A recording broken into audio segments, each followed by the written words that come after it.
Medchal railway station RUB పనులను railway ఉన్నతాధికారులతో Malkajgiri MP Etela Rajender పరిశీలించారు. అనంతరం రైల్వే ఉన్నతాధికారులతో సమీక్షా సమావేశం నిర్వహించారు. నరేంద్ర మోదీ హయాంలో తెలంగాణ రాష్ట్రం 2000 కోట్ల వరకు రైల్వే స్టేషన్ అభివృద్ధి పనులు చేపట్టారన్నారు. మేడ్చల్ రైల్వే స్టేషన్లో 32 కోట్ల రూపాయలతో అభివృద్ధి పనులు జరుగుతున్నాయన్నారు.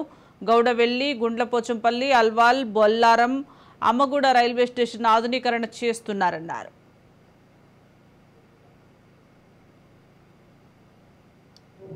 కాలంలో ఉన్నటువంటి కొనసాగుతూ వచ్చింది.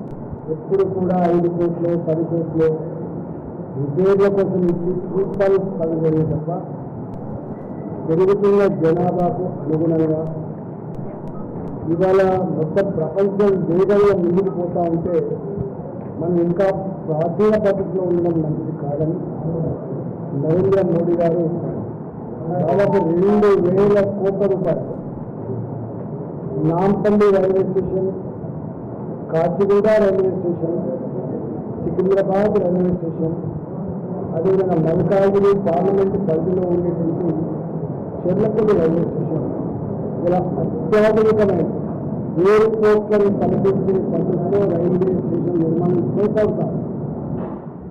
ఇవాళ ఈ మేడ్చల్లో కూడా 32 కోట్ల రూపాయలు అవినా